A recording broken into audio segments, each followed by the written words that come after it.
네, 부동산 가격을 이제 얘기할 때는 이제 과거 정부 시절에는 과연 얼마 정도였었는가를 또 비교를 합니다. 또 그때 당시에 저 정책이라든가 이런 것들이 또 어땠는가. 과연 그러면 그때 당시의 정책들이 그 시점에서는 좀 실효성이 있었던 정책들도 있었고요. 그렇지 못했던 어떤 정책도 있었기 때문에 이번 정부 실제로 5년 정도 임기 이제 거의 채워가지만 뭐 떠오르는 거는 집값 상승이라든가 뭐 전세값 상승, 그다음 매물 잠김, 뭐 증여 상속, 뭐 최대치, 뭐 이런 형태, 또 종부세까지 뭐 이런 형태의 뭐 얘기가 떠오르긴 하는데 안정화됐다라는 건 한 번도 들어본 적이 없죠. 그렇기 때문에 당연히 다음 어떤 정부에서는 그런 정책을 많이 펼치기를 기대를 하면서 정권별 부동산 정책과 가격 변동에 대해서 한번 말씀드려 보겠습니다. 일단 이제 과거로 거슬러 올라가게 되면 이제 노태우 대통령 때가 이제 일기 신도시가 만들어진 때죠. 이제 88년도부터 93년도까지 공급을 확대하고 신도시 건설해서 3차 국토 종합개발 계획 등이 이때 나온 겁니다. 그래서 주택 200만 호가 만들어졌다. 일기 신도시 분당, 일산, 3번, 중동, 평촌 이렇게 만들어졌던 거고요. 분양권 전매 금지라든가 토지 공개념, 3법, 양도세 강화, 임대차 보호법 등을 개정을 했던 시기고요. 그럼에도 불구하고 가격은 실제로 전국적으로 43.4%가 올랐고요. 그중에서 아파트가 70%, 그리고 서울 지역이 42.3%가 주택가격이 올랐는 그중에서도 70% 정도는 아파트 값이 올랐다는 얘기입니다. 그러니까 결론적으로 이제 어떤 규제책이 들어가고 공급과 같이 어울려서 진행됐긴 했었으나 실제적으로 이제 집값을 조금 잡기는 좀 어려웠던 시기였다라고 보여지고요. 그 다음이 이제 김영삼 정부 때였는데요. 98년도까지죠. 주택가격 안정 또는 IMF 외환 위기 이때가 이제 시작됐던 시점입니다. 그렇다 보니까 안정화 정책을 많이 유지를 했죠. 지금 시장을 좀 안정화시키자라는 어떤 그런 정책 기조였기 때문에 금융 부동산 실명제라든가 수도권 분양가 자율화, 거기에 양도세율 감면 이런 형태로 해서 부동산 경기를 좀 활성화시키기 위해서 좀 애를 썼던 시기이고요. 실제적으로 이제 국가 위기 상태에 접어들기 시작했기 때문에 집값 상승률이 그렇게 많지가 않았습니다. 그래서 전국적으로 봤을 때는 마이너스 2.0%였고요. 뭐 그럼에도 이제 아파트 값은 3.2%가 올랐다 보여지고요. 서울 지역은 마이너스 2.9% 정도 전체적인 주택 가격이 떨어졌는데도 불구하고 2%가 올랐다. 결론적으로 아파트 가격은 계속 이렇게 상승세였다라고 말씀드릴 수 있고요. 그 다음에 이제 김대중 정부 때가 이제 IMF가 계속 이제 어떤 그 과도기적인 어떤 그 시점이었기 때문에 그때 당시 이제 탈출하기 위해서 IMF 위기를 탈출하기 위해서 굉장히 애썼던 시기죠. 그러다 보니까 주택시장이 이제 활성화를 정책을 목표로 잡았고요. 양도세 감면이라든가 전매 제한 폐지하고 LTV도 완화해서 대출도 많이 받게끔 이런 형태로 갔습니다. 그래서 집값은 다시 또 19.3%, 38.5%가 전국적으로 올랐고 그다음에 이제 33.3%에 59.8%, 59.8%가 아파트 가격이 오른 겁니다. 그리고 주택 가격이 33.3%가 올랐다 보시면 될 것 같고요. 그다음에 노무현 정부 때가 이제 실제적으로 이제 2기 신도시가 만들어진 때죠. 뭐 이때 뉴타운 사업도 이때 같이 진행했고요. 그래서 투기 수요를 억제를 하고 처음부터 신도시 개발을 했던 건 아닙니다. 지금 정부와 비슷한 형태로 갔습니다. 처음에는 억제책으로 갔다가 나중에 신도시가 이제 얘기가 나왔던 거고요. 신도시 개발을 하고 종부세 신설하고요. 재건축 초과이익 환수제, 그다음에 투기 지역 LTV DTA 강화. 요 내용들이 대부분 다 이제 이번 정부에서 그대로 이제 썼던 규제책이다 보시면 될 것 같고요. 그럼에도 불구하고 집값은 24.2%에 33.6% 올랐고요. 서울 지역이 가장 많이 올랐죠. 44%에 57.8% 정도 올랐기 때문에 거의 한 2배 정도 올랐다 보시면 될 것 같습니다.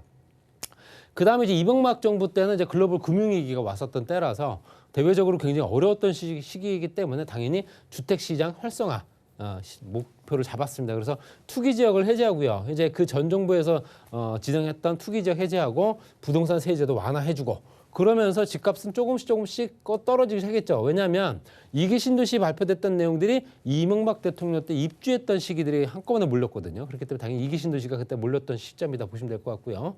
13.1%에 15.9% 정도 올랐고요. 오히려 이제 서울 지역 같은 경우는 이제 집값이 조금 떨어졌던 시기가 이때다 보시면 될 것 같습니다. 그다음에 박근혜 대통령 때가 주택시장의 침체가 지속되다 보니 규제 완화책으로 이제 실제로 규제를 완화했다라고 보시면 될 것 같고요. 그래서 LTV DTI 완화하고 부채 관리하고 청약 조정 대상 지역도 지정을 해서 실제적으로 조금 더 활성화될 수 있게끔 대출도 많이 해주고 집을 살 수 있게끔 만들어줬던 시점이 이때다. 그래서 집값은 8.7%에 9.9% 정도. 그리고 7.8%에 10.3% 정도 올랐다 보시면 될 것 같고요. 그다음에 이제 이번 정부죠. 문재인 정부에서는 수도권 아파트 가격이 급등했기 때문에 당연히 투기 수요 억제 정책이 나왔다. 이렇게 얘기합니다. 그래서 투기 지역을 확대하고 다주택자 중과라든가 LTV DTI 강화 또는 공시가격 인상이라든가 공정시장 가격 비율 인상 뭐 이런 것들이 같이 지정됐는데 뭐 노무현 대통령 때 그대로 이제 연결된 정책이다 보시면 될 것 같고요.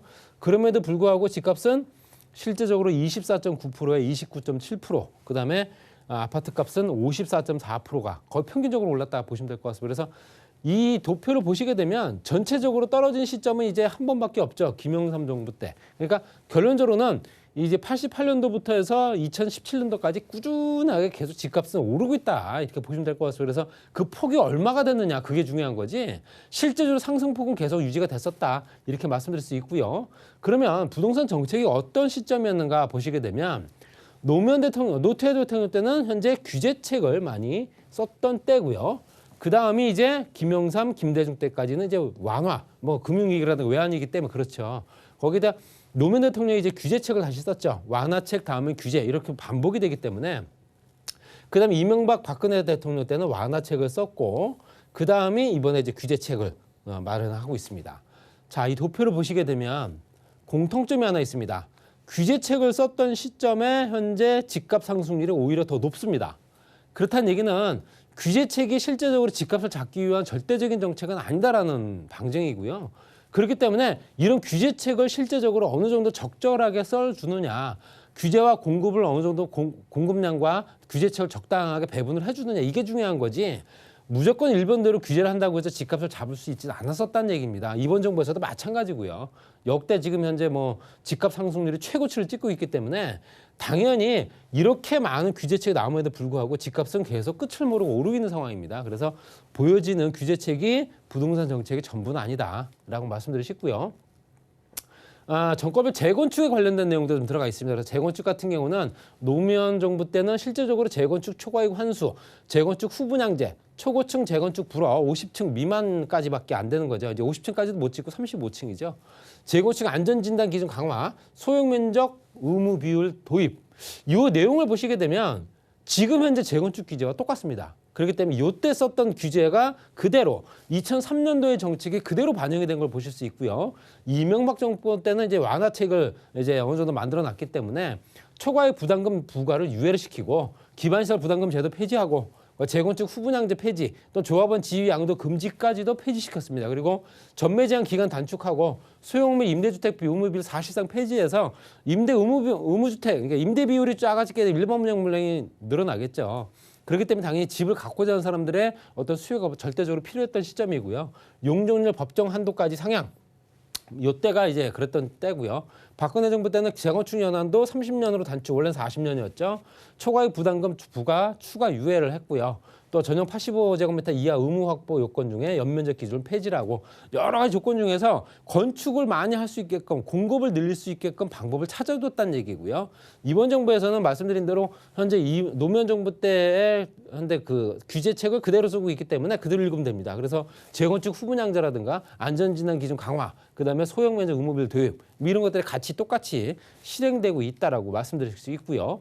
그럼에도 실제적으로 이제 재건축이라고 한다는 얘기는 재개발과 달리 이제 기존의 아파트를 이제 새롭게 짓는 리모델링 사업이기 때문에 그렇게 되면 서울 지역에 아파트가 얼마나 많이 있는가를 보시면 될 것 같습니다. 아파트 비율이 얼마가 되는가. 그럼 그 비율 중에서 노후주택들, 노후된 아파트들이 워낙 많은 지역부터 먼저 손을 댈 수 있다는 얘기겠죠. 그래서 쭉 보시게 되면 평균치가 보통 58.3%입니다. 서울 지역의 전 지역 중에서 58% 정도가 아파트다 보시면 될 것 같고요. 그 중에서도 가장 아파트 비율이 높은 지역이 이제 중구, 그 다음에 성동구, 중구, 그 다음에 동대문구, 그 다음에 노원구, 도봉구. 이게 지금 현재 평균치를 이제 상회하는 거고요. 보시면 양천구, 그 다음에 강서구, 구로구, 그 다음에 영등포구, 그 다음에 강남 4구 일대 다.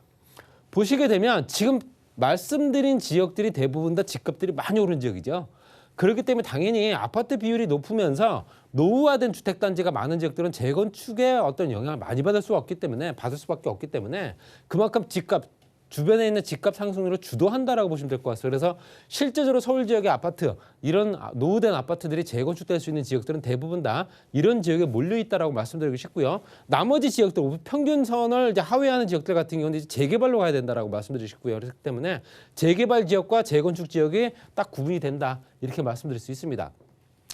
자, 주택은 공급을 하는 시점이라든가 분양이라든가 인허가라든가 이런 걸 따지게 되는데, 보통 이제 분양을 시작해서 공급을 하겠습니다 해서 바로 내일 당장 입주할 수 있는 게 아니지 않습니까? 그렇기 때문에 당연히 입주 물량은 따로 있고요. 인허가 물량, 분양 물량, 건축 물량, 허가 물량이 따로 있습니다. 그렇기 때문에 건축받아서 허가받은 물량이 그대로 입주하는 건 아니기 때문에 그 물량을 따지기 위해서는 실제로 입주 물량이 얼마가 되는가를 따져야 됩니다. 그래서 인허가부터 착공, 분양, 준공, 입주까지 봤을 때 지금 현재 전체적으로 지역별로 봤을 때 입주 물량과 입주 물량만 따졌을 때도 입주 물량이 계속 떨어지고 있습니다. 결론적으로는 서울뿐만 아니라 전국적으로 집을 짓고 있지 않다라는 얘기고요. 건설 경기가 그만큼 좋지 않다라는 얘기겠죠. 이 현재 도표만 보시더라도 2022년도 내년에 주택 인허가 전망 보시더라도 올해보다도 실제적으로 늘어난 수치가 얼마 안 됩니다.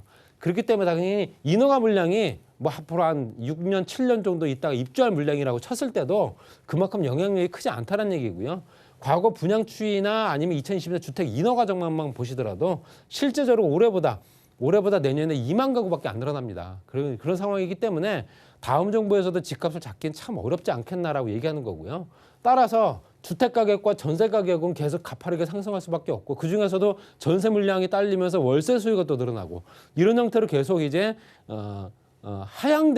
상향되는 게 아니라 하향되고 있는 주택 어떤 주거 안정, 뭐 이런 형태로 가고 있다라고 보시면 될 것 같고요. 전세 가격 지수 같은 경우는 실제적으로 보시게 되면 계속 가파르게 상승할 수밖에 없는 조건이었고요. 수도권이라든가 5개 광역시 기타 지방 보시더라도 매매 가격 추이가 거의 수직으로 90도 각도로 올라가고 있습니다. 이런 형태로 가고 있다는 얘기는 굉장히 불안정한 시절이다 보시면 될 것 같고요.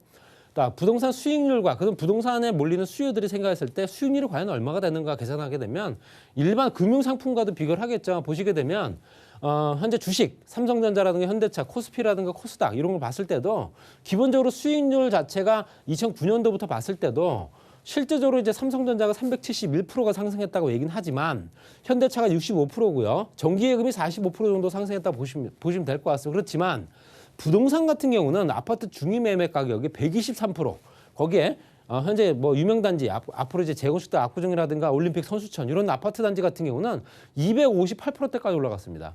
그렇기 때문에 안정적인 수익이 계속 상향되는 상품이 바로 부동산이지 않는가라고 계속 생각할 수밖에 없는 거고요. 순자산 중에서 부동산이 차지하는 비중이 높을 수밖에 없다는 얘기입니다. 그래서 74.8%가 부동산이다. 순자산 중에서 부동산이 차지하는 비율이 74.8%다. 이렇게 보시면 될 것 같습니다.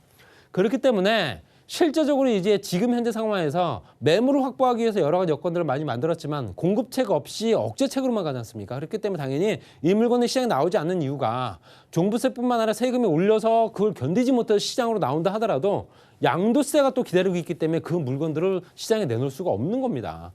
당연히 현재 출구 전략을 생각했을 때는 뭐로 생각한다? 증여나 기타, 상속으로 생각한다는 거죠. 노란색 비중이 굉장히 많이 늘어나는 걸 보실 수 있습니다. 2016년도부터 엄청나게 늘어났죠. 그렇기 때문에 당연히 시장의 물건이 풀리지 않는 이유가 그럴 수밖에 없다는 얘기고요. 보시게 되면 증여 비중만 보시더라도 양천구라든가 종로구, 동작, 용산, 그다음에 강동, 강남 4구 지금 현재 집값을 주도하고 있는 지역들이 대부분 다 증여로 다 돌아가고 있다. 시장의 매물이 여태까지 풀리지 않고 있다는 얘기입니다. 그래서 안정화에는 그만큼 영향을 미치지 못한다는 얘기고요. 따라서 또 갭 투자할 수 있는 여건들도 충분히 만들어졌죠. 전세가가 상승하면서 어떤 소액으로만 투자할 수 있는 여건들 보시게 되면 금리라든가 수요라든가 심리가 작용을 하면서 주택 가격이 상향을 하고 또는 공급 세금부터 대출까지 연결되는 부분이기 때문에 실제적으로 갭 투자나 대출 규제가 없기 때문에 대출 필요 없지 않습니까? 대출 규제 필요 없이 갭 투자가 가능하죠. 다주택자뿐만 아니라 1주택자, 실수요자들도 가능하다는 얘기입니다. 거기에 자가 수요가 증가가 되고 여기 자가 수요가 증가가 돼서 실제로 1주택자들이 실수요자 목적에서 자가 수요가 증가가 되는데 집을 사기 위해서 내가 거주해야 되기 때문에 당연히 대출을 받아야 됩니다. 그래서 대출 규제가 들어가고 있죠.